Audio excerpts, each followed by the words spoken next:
목회자 칼럼에도 있지만요.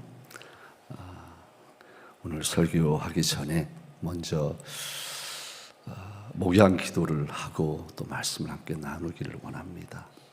함께 기도하겠습니다. 하나님 아버지, 감사합니다. 저희들이 무엇이기에 이처럼 사랑하셔서 한치 앞을 알 수 없는 험한 세상에서 임마누엘로 동행해 주시고, 오늘 또 원근각지에 흩어져 살던 주의 자녀들 이 자리에 불러 모으시고 한마음 되어 거룩한 성을 찬양하며 주님 이름에 합당한 존귀 영광 올려드리게 하시니 감사합니다.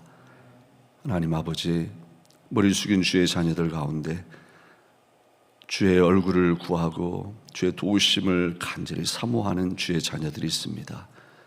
이 시간 오셔서 꼭 안아주시고 능력의 팔로 붙잡아 일으켜 주시고, 저들의 삶이, 가정이, 모든 관계가 주 예수 그리스도의 부활의 권능으로 회복되는 놀라운 은혜가 있게 하여 주옵소서. 한 사람도 그저 왔다 돌아가는 자 없게 하시고, 하나님, 오늘 또 우리를 만나 주시기를 기뻐하시는 주님 소원에 우리들이 감사하고 주님 안에서 기뻐하고 주님 한 분으로 만족하고, 오늘 또 목마른 사슴이 시냇물을 사모하듯 주님의 임재하심을 사모하는 사랑하는 주의 모든 자녀들 소원을 만족케 하여 주시옵소서. 부족한 종이 하나님의 말씀을 전합니다. 지켜주시고 성령께서만 자유롭게 이 자리에 운행하시고, 사랑하는 주의 자녀들 시간 고치시고 채우시고 응답하시고 삶을 통하여 큰 영광 받으시옵소서. 우리 주 예수님 이름으로 감사하며 기도합니다. 아멘. 아멘.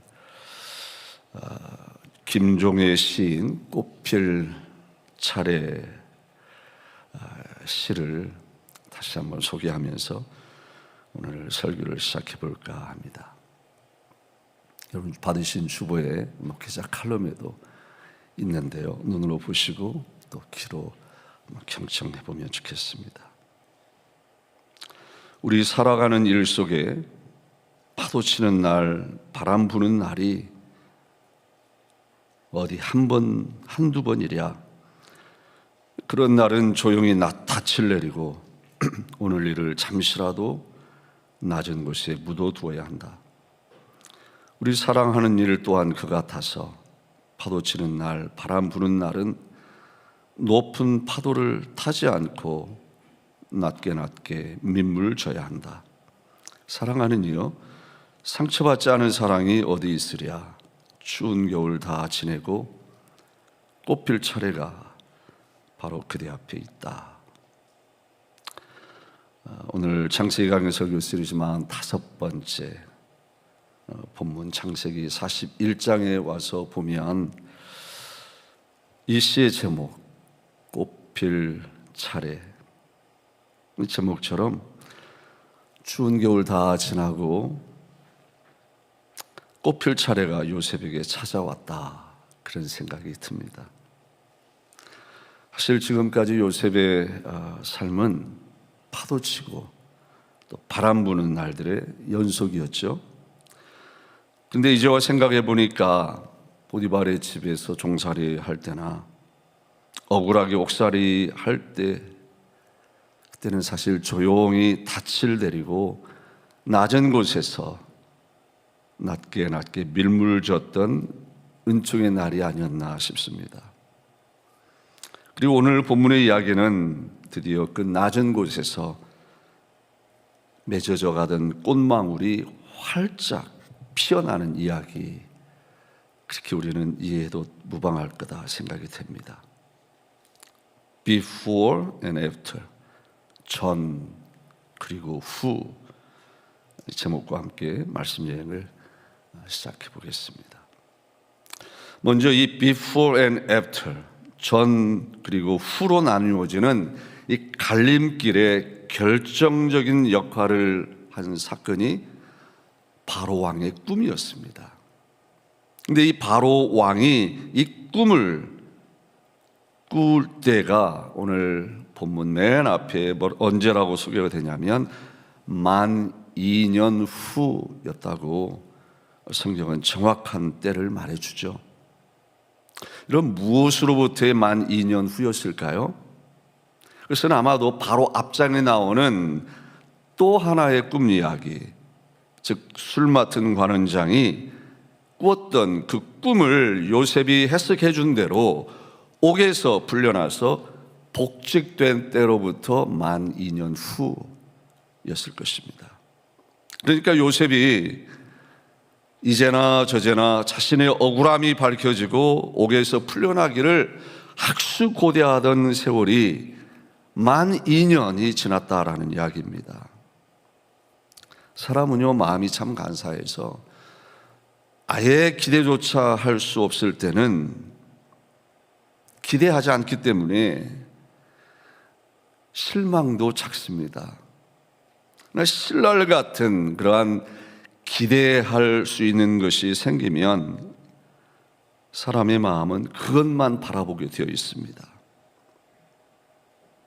근데 그것이 한 달이 가고 1년이 가고 2년이 가도록 감감무소식일 때 아무리 요셉이라고 해도 이 만 2년의 세월은 결코 쉬운 세월이 아니었을 겁니다. 제가 이 말씀을 묵상하고 준비하면서 여러분이 생각이 납니다. 여러분 가운데도 이 만 2년이라는 시간을 지난날 경험하셨거나 지금 경험하고 계시는 분들, 더 나아가서 사실 우리의 삶이라고 하는 것이 한 사람도 예외 없이 이런 만 2년의 순간들이 불쑥불쑥 찾아온다라는 생각이 들면서 여러분이 생각이 났어요. 쉽지 않은 세월들이죠. 말씀드린 대로 차라리 술 맡은 관원장을 만나지를 말았든지 아니면 그 꿈 해석이 틀려서 그 사람이 복직이 되지 않았더라면 기대할 일도 없고 기대 안 했으니 실망할 일도 없겠지만 생각지도 못하게 신랄 같은 그 희망, 기대감이 두 팔을 벌리고 요셉에게 찾아온 거잖아요. 물론 하나님은 이미 다 생각해 놓으신 바가 있으셨지만 요셉은 그것을 알 리가 없죠. 전혀 생각할 수 없는 그런 상황, 그런 돌아가는 상황을 볼 때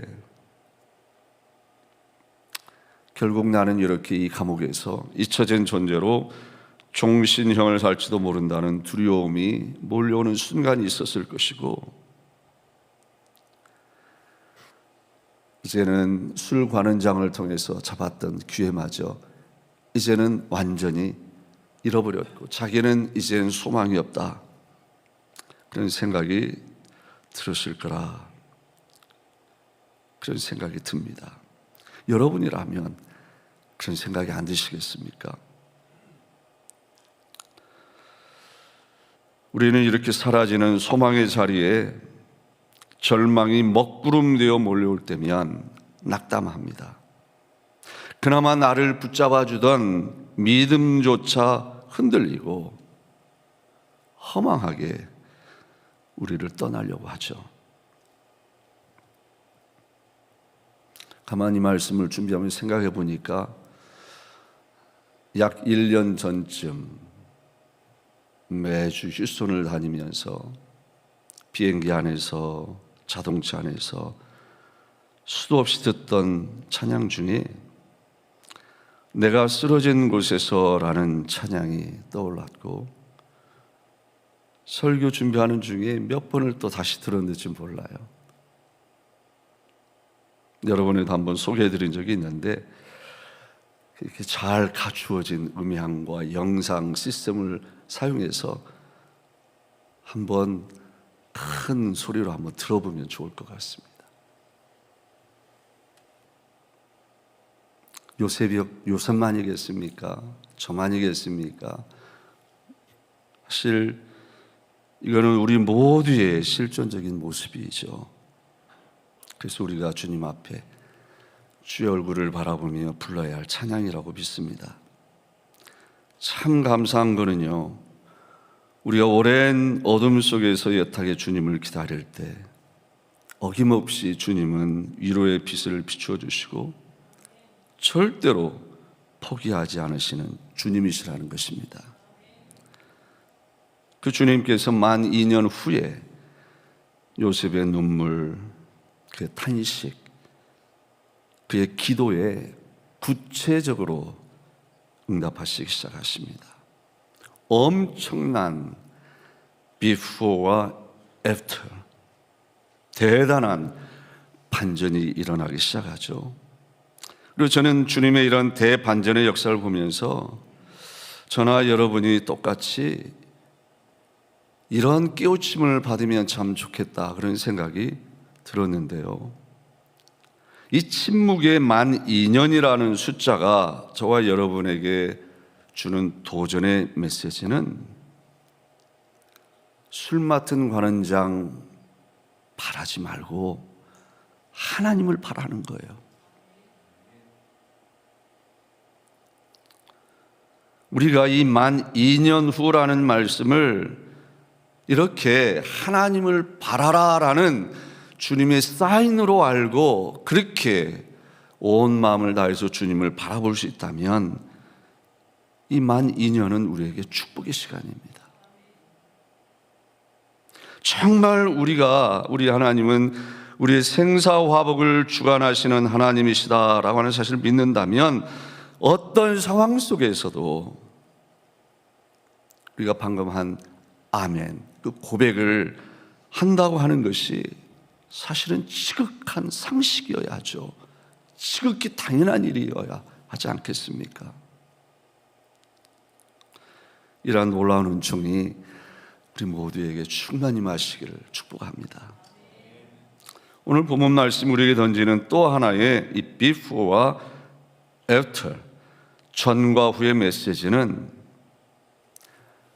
life giver, 생명의 공급자로서의 예굽 제국의, 이집트 제국의 실패, 그리고 새로운 생명의 공급자의 등장, 그 그림이 우리에게 확 다가오는 사건이다라고 하는 것입니다. 오늘 본문 이야기는요, 바로 왕의 꿈 이야기로 시작됩니다. 그리고 어떻게 끝나는가 보십시오. 요셉의 꿈 해석이 실현되는 이야기로 끝이 납니다.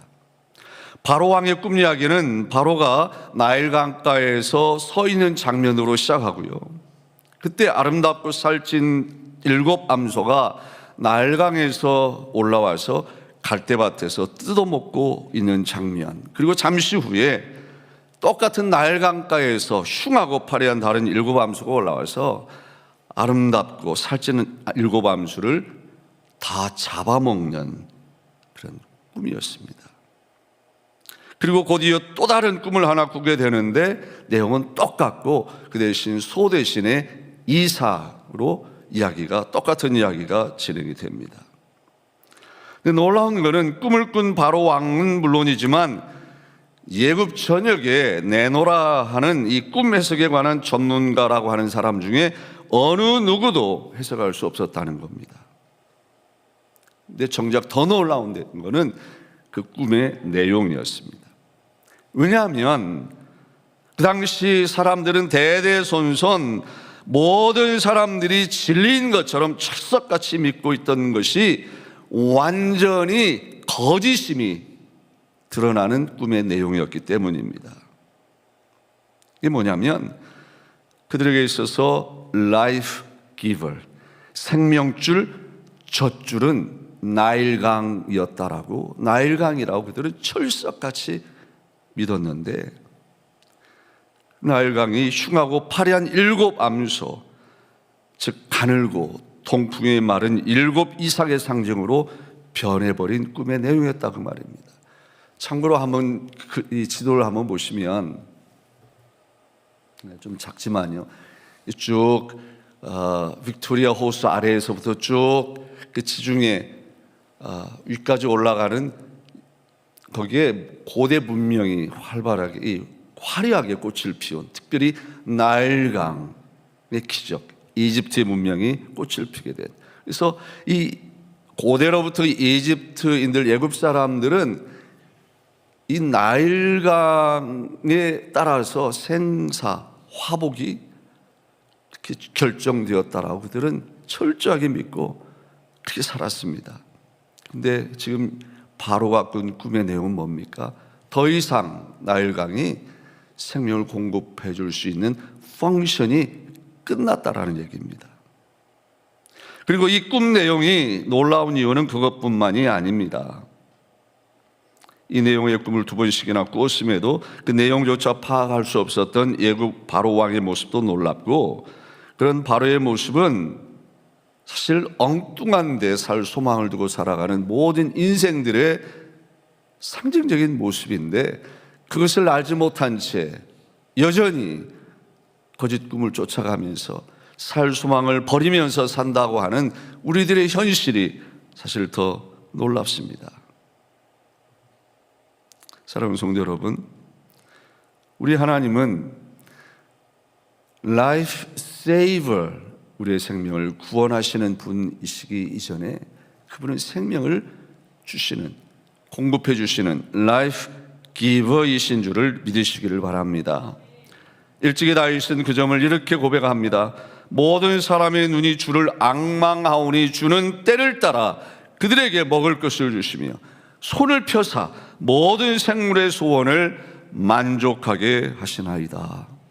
이 말씀이 시편 145편에 나오는 말씀인데요, 그 다음 장 시편 146장에 이런 말씀이 나옵니다.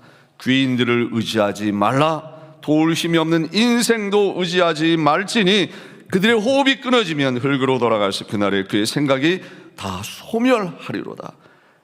야곱의 하나님을 자기의 도움으로 삼으며 여호와 자기 하나님에게 자기의 소망을 두는 자는 복이 있도다. 라이프 기버이신 하나님만 바라라라는 것입니다. 사랑하는 성도 여러분, 여러분은 우리 하나님이 라이프 기버, 우리에게 생명을 주시는 하나님이신 줄로 믿으십니까? 믿으신다면 오늘 본문이 저와 여러분에게 던져주는 도전 앞에서 어떻게 반응을 해야 할까 고민하고 결단해야 합니다. 그것은 요셉은요, 라이프 기버이신 하나님을 대신해서 살 길을 전달해주는 중개인 역할을 기꺼이 받아들였다라는 것입니다. 그 역할을 받아들이고 성실하게 수행했습니다. 그 결과 하나님 외에는 어느 누구도 상상조차 할 수 없었던 일들이 일어났고 요셉에게도 벌어졌다라고 하는 것입니다. 보세요.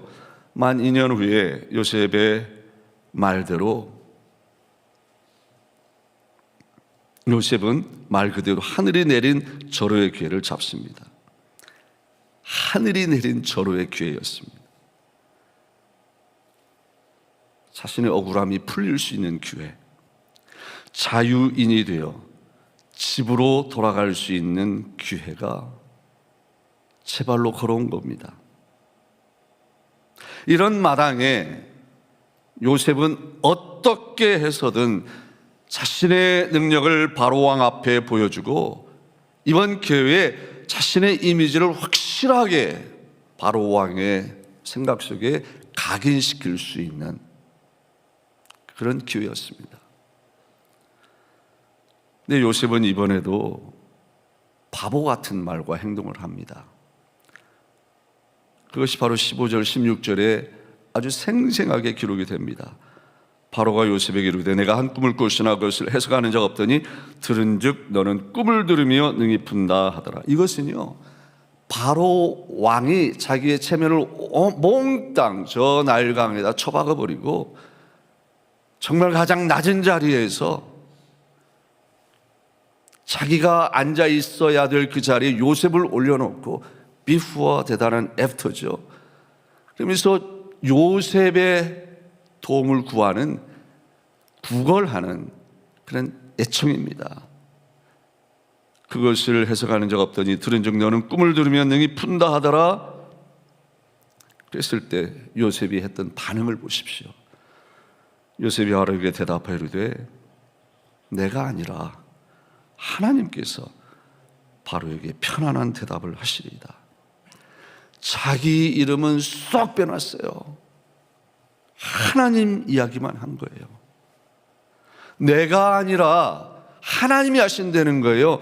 그 말을 하는, 요청하는 바로가 민망할 수 있을 만큼 바로는 이 요셉에게 너는 이런 대단한 사람이라고 들었다, 그렇게 말하는 바로 왕이 말에 무색하도록 내가 아닙니다. 왕이 잘못 알고 계시는 겁니다. 그러면서 하나님을 이야기합니다. 보통 우리는요, 우리의 처지가 유아 비슷하면요, 대놓고 양심상 또는 신앙 양심상 대놓고 왕이 알고 있는 정보가 정확합니다. 한번 해보겠습니다. 그렇게는 하지 않더라도 적당한 이 화법으로 얼버무리면서 은근히 자기를 내세우고자 하는 욕심이 다 있습니다. 그렇지 않나요? 우리의 처지가 요셉 처지처럼 절박하면 성도의 자리를 헌신짝처럼 버릴 수 있는 연약한 우리들의 모습이잖아요. 근데 요셉은 이 점에 관해서만큼은 정확했습니다. 들은즉 너는 꿈을 들으며 능히 푼다 하더라 말하는 바로 왕 앞에 내가 아니라 하나님이 해석하실 거라고 못을 박듯이, 선을 확실하게 긋듯이 선언해버립니다. 근데 이거는 우발적으로 어쩌다가 생각 없이 지혜롭지 못하게 상황 판단을 못해서 그냥 실수로 나온 말이 아닙니다. 2년 전에도 똑같은 말을 했습니다. 술 맡은 관원장과 빵 굽는 관원장에게 그때도 똑같은 말 했죠. 해석은 하나님께 있지 아니하니까. 자기가 아니라 하나님이 하시는 거라고 동일한 이야기를 하는 거예요. 여러분, 사람에도 격이 있다고 그랬죠. 인격, 사람의 품격이 있습니다. 그걸 우리는 인테그리티라는 어려운 말로 설명하기도 하고요. 그렇게 각자에게 그런 자화상, 진면목이 있어요. 그런데 그런 인테그리티나 사람됨의 그 격이 절박한 상황 속에 들어갈 때 그대로 드러납니다. 그러니까 절박한 상황에서 어떤 말을 내가 하는가, 내가 어떤 행동을 보이는가를 보면 내가 주님 앞에서 어떤 그 자리에 있는지 진단이 되죠. 한 사람의 신앙도 어려움에 처했을 때 보이는 반응을 보면 알 수 있습니다. 아까 우리가 들었던 그 찬양 가사처럼 잃어버린 시간들이 끊임없이 손짓해, 잊고 싶은 괴로운 순간들이 나를 떠나지 않고 끊임없이 손짓하고 원치 않는 마음들이 끝없이 커져가서 우리를 사로잡을 때, 그때에도 여전히 믿음의 눈을 들어 주님을 바라보며 우리를 위로하시고 포기하지 않는 주님을 기대하며 손 내밀어 주시는 주님의 손에 붙잡혀서 다시 일어나는 멋있는 믿음의 사람들, 저와 여러분이 다 되시기를 축복합니다. 내가 아니라 하나님이 하시는 겁니다. 이렇게 하나님을 절대 신뢰하고 하나님이 존귀하신 이름만 높여드리는 우리 모두가 되면 좋겠습니다. 우리 하나님은요, 그런 사람들을, 그런 우리들을 안어해 주십니다. 기억해 주십니다. 갚아 주십니다. 불행한 한 사건이 엘리 대제사장 가정에 일어났어요. 예배를 우습게 알고 정말 그 제사장 가정에서는 할 수 없는 망나니 짓들을 두 아들들이 했고, 아버지 된 엘리 대제사장은 모른 척 눈 감고, 그런 그들을 향해서 하나님께서 대노하시면서 이렇게 경고하고 말씀하셨어요. 나를 존중히 여기는 자를 내가 존중히 여기고 나를 멸시하는 자를 내가 경멸하리라. 오늘 이 말씀이 저와 여러분에게 임할 때 뒷부분은 우리에게 전혀 상관이 없는 대목이고, 다만 우리가 관심을 가지고 붙잡혀 살고 실천하기를 꿈꾸며 살고자 하는 마음, 말씀, 나를 존중히 여긴 자를 내가 존중히 여기겠다. 이 말씀이 우리의 마음의 소원이 되고 기도의 제목이 되고 믿음의 좌표가 되기를 주의 이름으로 축복합니다. 하나님을 존중하던 요셉, 내가 아닙니다. 하나님이 하시는 일입니다. 그런 요셉을 하나님께서는 그 요셉이 처해 있었던 억울한 사정에서 풀려 자유인이 되는 정도가 아니라 어느 누구도 상상할 수 없었던, 요셉 자신도 꿈도 꿀 수 없었던 성경이 말하는 보상을, 상급을 하나님께서 내려주시잖아요. 애굽의 총리 자리로 갚아 주셨습니다. 존중히 여겨주셨습니다. 요셉의 하나님이 바로 저와 여러분의 하나님이신 거 믿으시죠? 오늘 설교를 마무리하면서 오늘 이야기가 우리 모두에게 주는 또 하나의 도전의 메시지에 귀를 기울여 보시기를 강청하고 싶습니다. 그것은 오늘 이야기에서 발견되는 요셉의 자신 있는 태도입니다. 내가 아니라 하나님께서 바로에게 편안한 대답을 하시리다 라는 자신 있는 말, 또 25절 보니까 요셉이 바로에게 아뢰되 바로의 꿈은 하나라, 하나님이 그가 하신 일을 바로에게 보이신 것이다. 또 32절 33절 말씀 보니까 바로께서 꿈을 2번이나 겹쳐 꾸신 것은 하나님이 이 일을 정하셨습니다. 하나님이 속히 행하시리니 이제 바로께서는 명철하고 지혜 있는 사람을 택하여 애굽 땅을 다스리게 하시라. 여러분, 요셉의 이러한 확신에 찬 말, 당당한 태도, 구체적인 이러한 어드바이스가 어떻게 가능했고 어디에서부터 시작됐을 거라고 여러분 생각하십니까? 아니면 말고 뭐 그런 마음으로 말을 했겠습니까? 이거는 그냥 한번 기회다 하고 허풍을 치는 그런 부풀린 말도 아니죠. 왜냐하면 요셉이 이렇게 꿈을 듣고 해석한 그 말 하나하나 그대로 실현되었거든요. 그게 바로 41장 뒤 부분에 나오는 내용입니다. 한마디로 이게 가능할 수 있었던 것은 하나님과 깊은 교제가 요셉의 평범한 일상이었기 때문입니다. 허구한 날 신세 타령이라 하면서 믿음 없이 살고 있었다면 이 절박한 이 상황, 하나님께서 임하시고자 하시는 이 기가 막힌 상황 속에서 이런 꿈 해석이 불가능했을 겁니다. 간절히 바라기는 저나 여러분이나 이런 모양 저런 모양으로 하나님께서 하나님을 존중히 여기는 우리들을 존중히 여기 주시고자 임하셔서 일하실 때 민감하게 영적 안테나를 높이 세워서 영적 센시티비티, 영적 예민함이 그냥 해서 금방 캐치하고 하나님의 뜻을 알고 하나님 하실 일들을 이렇게 확신에 차서 자신 있게 내 스스로가 붙잡고 또 보여주고 말하고 보여주는 그런 귀한 은총이 우리 모두에게 넘치게 되길 주의 이름으로 축복합니다.